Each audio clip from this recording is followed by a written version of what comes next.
कि अगर अधिकारी 1 महीने से ज्यादा फाइल लटकाएंगे तो नप जाएंगे। सम्राट के इस बयान का जेडीयू और बीजेपी जोरदार समर्थन कर रही है। सम्राट ने बिहार के अफसरों को यह सख्त चेतावनी क्यों दी है, आइए समझते हैं।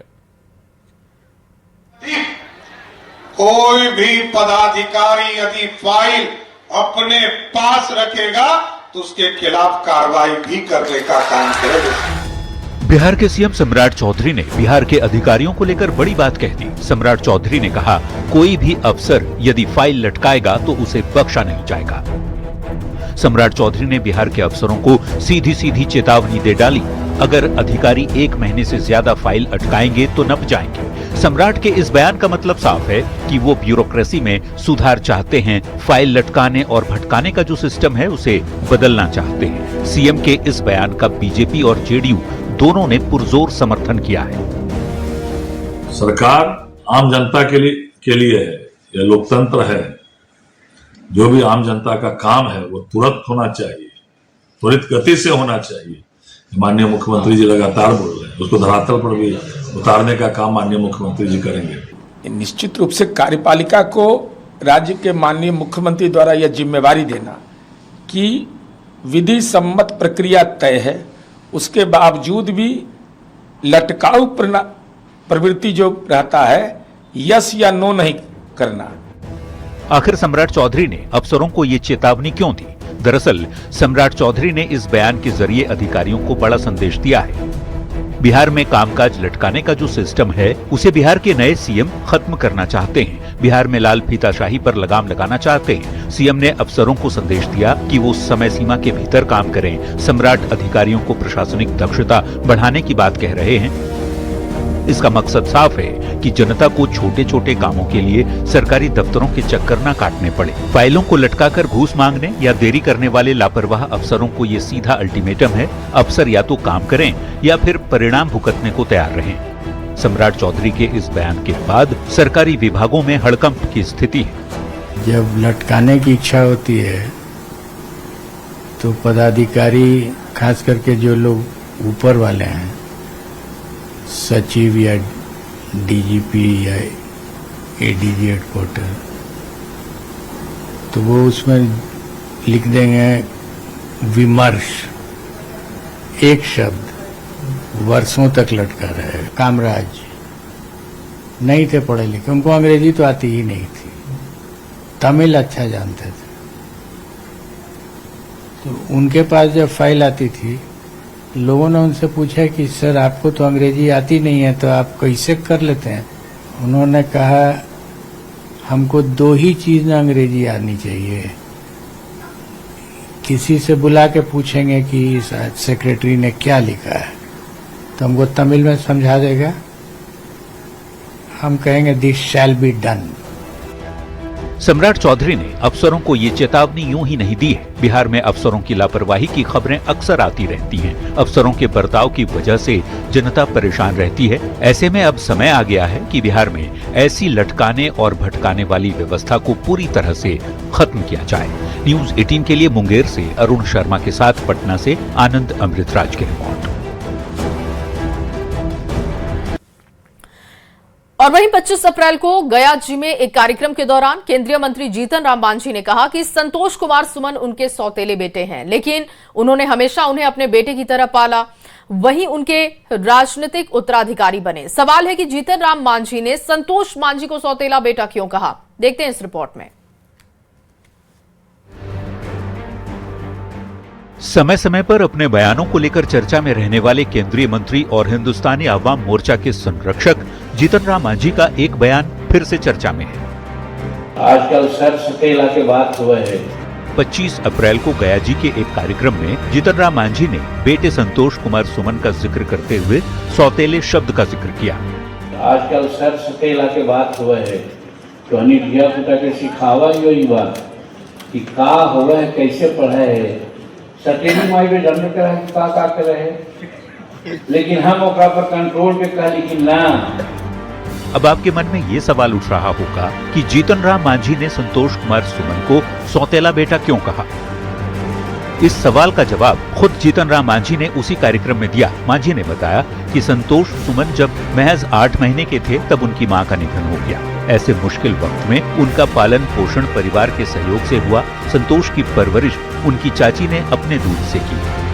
जौन दिन 6-8 महीना के हले वही दिन एकर माई दुनिया से चल गई हल। तो हमार भाई गोविंद हले ओकरो एगो बच्ची होले हल, तो वहू बर्बाद हो गए हल। तो वही गोविंद के पत्नी के दूध पी के ही गिर। जीतन राम मांझी ने बताया कि जब राजनीतिक उत्तराधिकारी बनाने की बात आई तो उन्होंने संतोष सुमन को बनाया और आज वो मंत्री हैं और पार्टी को संभाल भी रहे हैं। सटेनी माई में जन्म करा का कर रहे, लेकिन हम ओकरा पर कंट्रोल पे कहली कि ना, ओकर माई मर गए है तो सबसे ज्यादा काम हम ओकरे लिए करवाई और आज अपन उत्तराधिकारी बना दिलिया, मंत्री बना दिलिया। बता दें, जीतन राम मांझी ने 2 शादियां की। संतोष मांझी पहली पत्नी के बेटे हैं और राजनीतिक उत्तराधिकारी चुनने की नौबत आई तो उन्होंने संतोष मांझी को ही चुना। मतलब संतोष मांझी जीतन राम मांझी के बेटे हैं, सौतेले बेटे नहीं। हाँ, उनकी दूसरी पत्नी के वे जरूर सौतेले बेटे हैं, जिसका जिक्र जीतन राम मांझी करना चाह रहे थे, लेकिन कई लोगों ने कुछ और ही समझ लिया। न्यूज 18 के लिए गया जी से एलन लीली के साथ ब्यूरो रिपोर्ट। पश्चिम बंगाल में दूसरे चरण की 142 सीटों पर प्रचार का शोर थम गया। प्रचार के आखिरी दिन बीजेपी और टीएमसी दोनों ने ही अपनी पूरी ताकत झोंकी। अब सबकी नजर 29 अप्रैल को होने वाली वोटिंग और फिर 4 मई की काउंटिंग पर है। हालांकि प्रचार के आखिरी दिन प्रधानमंत्री ने बीजेपी की जीत का दावा करते हुए कहा कि वो सरकार के शपथ ग्रहण में आएंगे।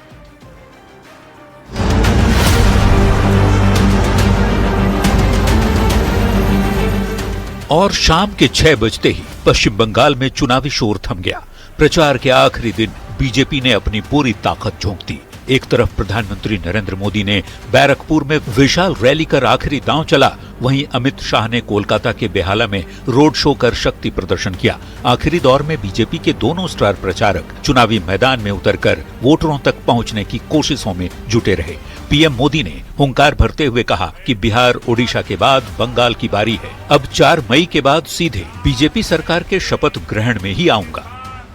बंगाल के लोगों का जो मैंने मिजाज देखा है, मैं इस विश्वास के साथ वापस जा रहा हूं कि 4 मई के नतीजों के बाद बीजेपी के शपथ ग्रहण समारोह में मुझे आना ही है। कोलकाता के बेहाला में केंद्रीय गृह मंत्री अमित शाह ने रोड शो किया। इस दौरान शाह ने न्यूज 18 से एक्सक्लूसिव बातचीत में दावा किया कि बंगाल में प्रचंड बहुमत से सरकार बन रही है। साथ ही अमित शाह ने कहा कि बंगाल में चुनाव शांतिपूर्ण तरीके से हो रहे हैं। पूरे बंगाल की जनता को मालूम है, माँ माटी मानुष का उनका जो पुराना नारा था वो फेल हो चुका है। उन्होंने ना माँ का सम्मान किया, ना माटी का किया, ना मानुष का किया। अमित जी, इस बार आप चुनाव प्रचार मैदान में कितनी सीटों का टारगेट रख रहे हैं? हम बहुत प्रचंड बहुमत के साथ चुनाव जीतेंगे। वहीं प्रचार के आखिरी दिन ममता बनर्जी ने कोलकाता में एक विशाल 14 किलोमीटर लंबी पदयात्रा की, जिसमें भवानीपुर सहित कई अहम सीटों को कवर किया गया। ममता ने कहा, जो डर गया समझो मर गया, और दावा किया कि टीएमसी दूसरे चरण में भी पहले चरण की तरह शानदार प्रदर्शन दोहराएगी। वहीं पीएम मोदी ने पश्चिम बंगाल की जनता के नाम एक ऑडियो संदेश जारी किया और कहा कि मुझे विश्वास है कि 29 अप्रैल को आप मतदान का नया रिकॉर्ड बनाएंगे। मैं आपको भरोसा देता हूं कि बंगाल में बीजेपी के मुख्यमंत्री के शपथ ग्रहण का उत्सव हम सभी मिलकर मनाएंगे। ये मेरा व्यक्तिगत विश्वास नहीं है, मैंने आपके भीतर इस विश्वास को अनुभव किया है। बता दें कि पहले चरण के चुनाव में रिकॉर्ड वोटिंग हुई है। अब सबको दूसरे चरण की वोटिंग का इंतजार है। देखना होगा दूसरे चरण की 142 सीटों पर 29 अप्रैल को बंगाल की जनता कौन सा रिकॉर्ड बनाती है।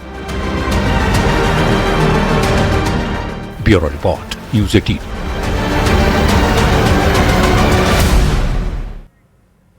और वहीं बिहार में 11 नए सैटेलाइट टाउनशिप का ब्लूप्रिंट तैयार हो चुका है। सरकार इस टाउनशिप के विकास में किसानों के हितों का विशेष ख्याल रखेगी। किसानों को 4 गुना मुआवजा भी इसका मिलेगा। साथ ही विकसित जमीन में भी किसानों की हिस्सेदारी होगी। दिखाते हैं आपको रिपोर्ट।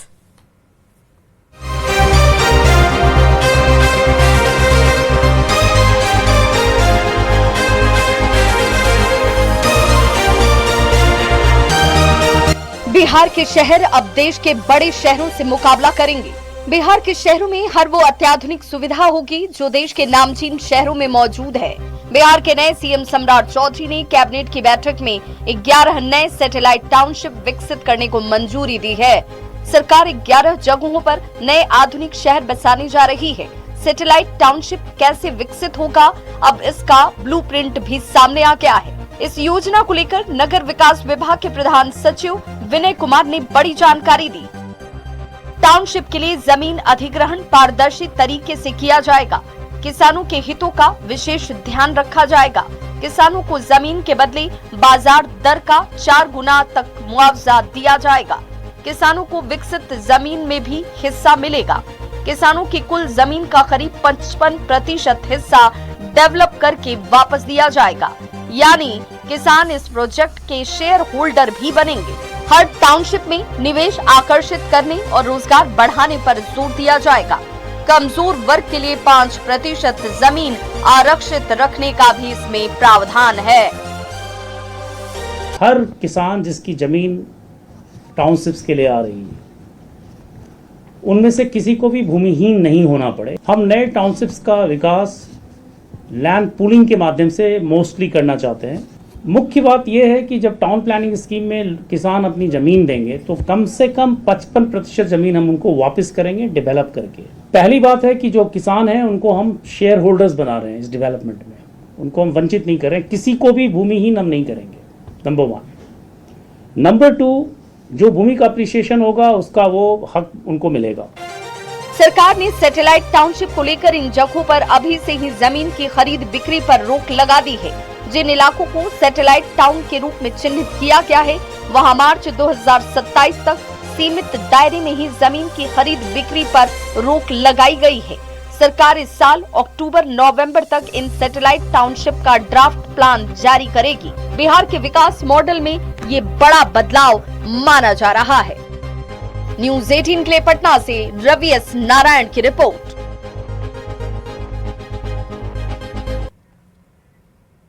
उप मुख्यमंत्री बनने के बाद पहली बार विजय कुमार चौधरी अपने गांव पहुंचे। दलसिंह सराय प्रखंड के पुरानी ठाकुरबाड़ी केवटा में ग्रामीणों ने जोरदार स्वागत किया। इस दौरान ग्रामीणों ने फूल माला और बुके देकर स्वागत किया। उप मुख्यमंत्री विजय कुमार चौधरी ने कहा कि मुख्यमंत्री बदलने के बाद भी बिहार में सम्राट चौधरी के नेतृत्व में एनडीए सरकार नीतीश कुमार के विजन पर ही काम करती रहेगी। नीतीश कुमार ने जो भी काम किया है उस काम को आगे बढ़ाया जाएगा। पहली बार अपने पैतृक गांव में इतनी कड़ी मेहनत करके उन्होंने अपनी पहचान बनाई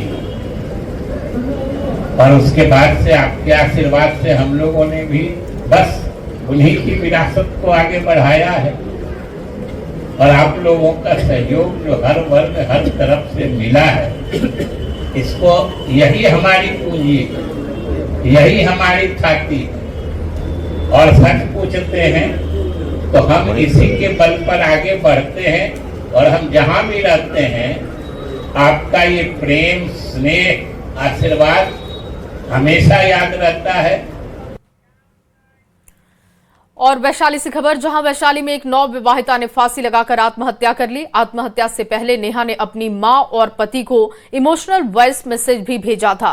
मृतक के भाई का आरोप है कि पति मयंक राज और ससुराल वाले मानसिक रूप से उसे प्रताड़ित कर रहे थे।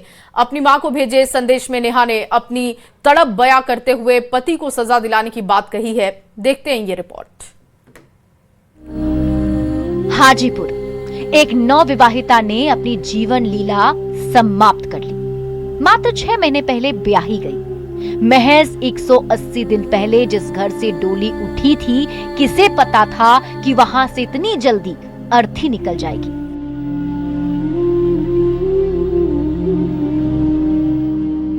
घर में सन्नाटा है, लेकिन इस सन्नाटे में एक चीख दबी है। एक ऐसी चीख जो उस वॉइस नोट में कैद है, जिसे मरने से पहले एक तड़पती हुई बेटी ने अपनी मां को भेजा था।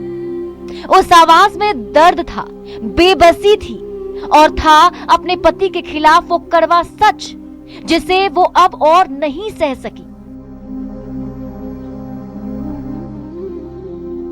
मां, मुझे माफ कर देना, मैं अब और नहीं झेल सकती। मैं जो भी कर रही हूं मयंक राज करवा रहा है हमसे। हमको इतना प्रताड़ित कर दिया है मानसिक रूप से, ये करने के अलावा मेरे पास कोई चांस नहीं है। मैं मर रही हूँ, तुम वैसा करना जैसे मैं तड़प कर मर रही हूँ, वैसे वो भी मरे जिंदगी भर। हाय ये शब्द, क्या बीती होगी उसकी मां पर, परिवार पर। दहेज की भूख ने उस ससुराल को नरक बना दिया था जहां वो सुनहरे सपने लेकर गई थी। जिस पति को उसका रक्षक होना था वही भक्षक बन बैठा। ये पूरी घटना महुआ थाना क्षेत्र के भदवास गांव की है। मृतका की पहचान नेहा कुमारी के रूप में हुई है। नेहा की शादी 24 नवंबर 2025 को भदवास तरौरा गांव निवासी लाल बाबू राय के बेटे मयंक राज से हुई थी। वो 23 अप्रैल को अपने मायके आई थी, जहां उसने फांसी लगा ली। लोग बहुत प्रताड़ित करता था दहेज के कारण। सेम पूरा बात यही है। और रात में क्या बात हुआ क्या नहीं तो यही दोनों जाने, ऐसे घर में कोई बात नहीं हुआ। इस घटना ने पूरे परिवार को झकझोर कर रख दिया है। घर परिवार में मायूसी छाई हुई है, पर सवाल शोर मचा रहे हैं। आखिर कब तक बेटियां दहेज की इस आग में जलती रहेंगी? आखिर कब थमेगा लालच का ये खूनी खेल? कब तक चलेगा ये दहेज का जहर? कब तक बेटियां अपने घर में सताई जाएंगी? कब तक माएं अपनी बेटी की चीखें सुनकर रोती रहेंगी? पुलिस मामले की जांच कर रही है। आरोपी पति शायद सलाखों के पीछे भी जाए, लेकिन क्या वो मां अपनी बेटी की उस आखिरी आवाज को भूल पाएगी? हाजीपुर से न्यूज़ 18 संवाददाता प्रफुल्ल कुमार की रिपोर्ट।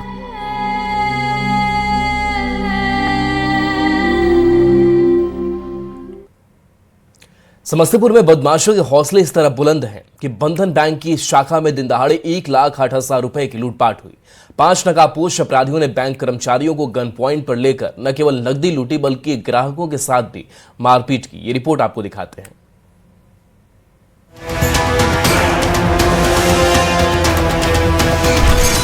कहीं कटा एटीएम, कहीं लूटा सोना।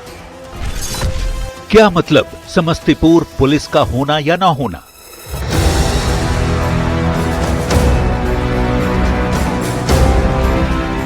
समस्तीपुर राजधानी पटना से लगभग 100 किलोमीटर दूर आजकल अपराधियों के लिए खुला चारागाह बन चुका है। पुलिस या इकबाल का जनाजा इस कदर निकल चुका है कि अब बदमाशों के मन में न कानून का डर है न ही वर्दी का खौफ। बीते 15 दिन में ही लाखों की चोरी, बैंक और एटीएम को सीधा निशाना, पर पुलिस और उनका एक्शन बिल्कुल खामोश।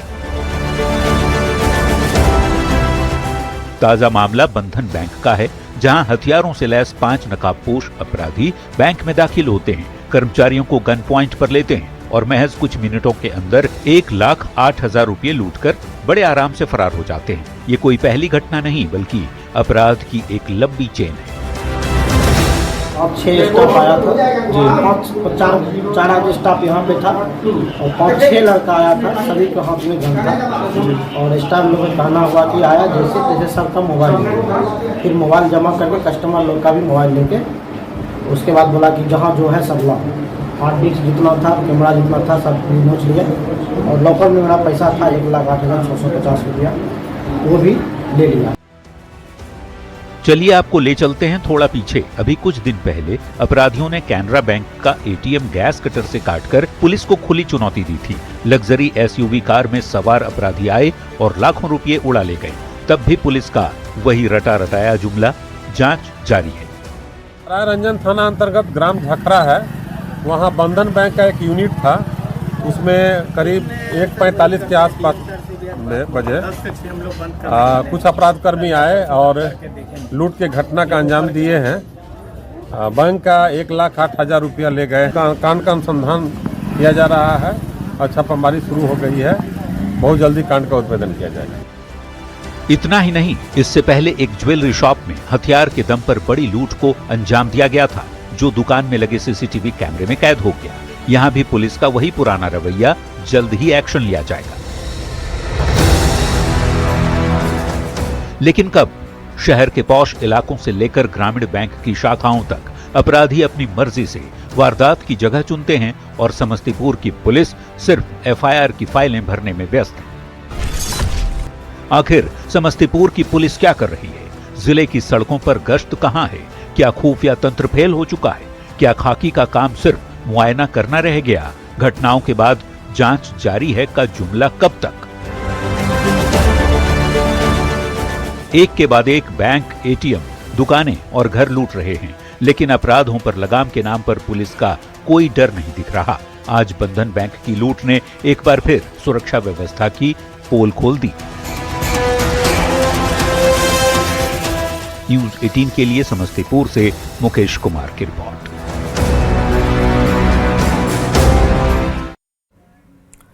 और इस रिपोर्ट के साथ एक छोटा सा ब्रेक, जल्द हाजिर होंगे, आप बने रहिए हमारे साथ।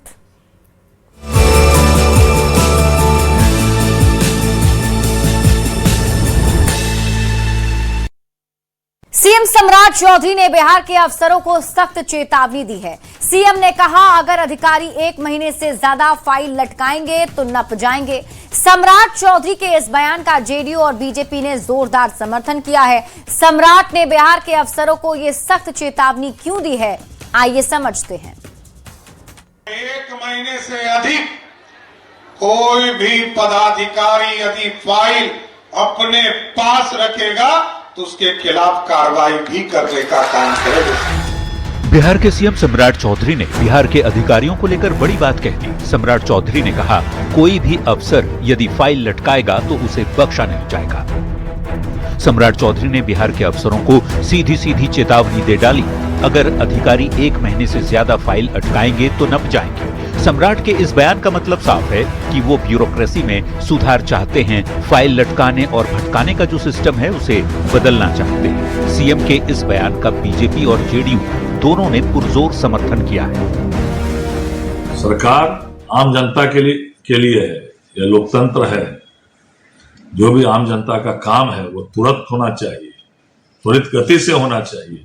माननीय मुख्यमंत्री जी लगातार बोल रहे हैं, उसको धरातल पर भी उतारने का काम माननीय मुख्यमंत्री जी करेंगे। निश्चित रूप से कार्यपालिका को राज्य के माननीय मुख्यमंत्री द्वारा यह जिम्मेवारी देना कि विधि सम्मत प्रक्रिया तय है, उसके बावजूद भी लटकाऊ प्रवृत्ति जो रहता है, यस या नो नहीं करना।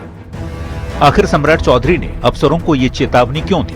दरअसल सम्राट चौधरी ने इस बयान के जरिए अधिकारियों को बड़ा संदेश दिया है। बिहार में कामकाज लटकाने का जो सिस्टम है उसे बिहार के नए सीएम खत्म करना चाहते हैं। बिहार में लाल फीताशाही पर लगाम लगाना चाहते हैं। सीएम ने अफसरों को संदेश दिया कि वो समय सीमा के भीतर काम करें। सम्राट अधिकारियों को प्रशासनिक दक्षता बढ़ाने की बात कह रहे हैं।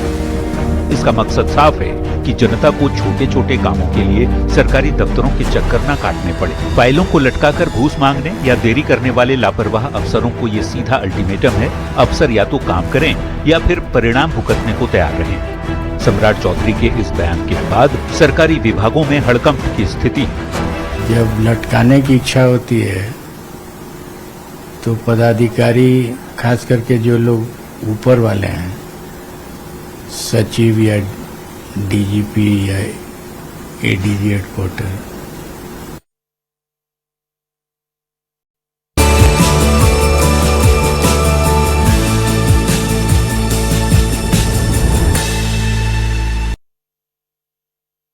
ब्रेक के बाद स्वागत है आप सभी का। खबरों में आगे बढ़ेंगे। बड़ी खबर दरभंगा से आपके सामने रख रहे हैं, जहां पर सिलेंडर रिसाव से बड़ा हादसा हो गया। 2 घर जले हैं। हादसे में 3 लोग झुलसे हैं। शादी की तैयारी के बीच हादसा हुआ। 30 अप्रैल को होने वाली थी शादी और घायल लोग डीएमसीएच में भर्ती करा दिए गए हैं। गौड़ा बोरम प्रखंड के तेनुआ गांव की ये घटना बताई जा रही है। सिलेंडर में रिसाव होता है जिसकी वजह से एक बड़ा हादसा हो गया। 2 घर पूरी तरीके से जल गए। शादी वाला ये घर था क्योंकि 30 तारीख को यहां पर शादी होनी थी। शादी की तैयारी के बीच ये बड़ा हादसा हुआ जिससे नुकसान भी हुआ। 30 अप्रैल को घर में शादी थी, उससे पहले एक बड़ा हादसा हुआ है जहां पर गैस रिसाव की वजह से 2 घर जल गए।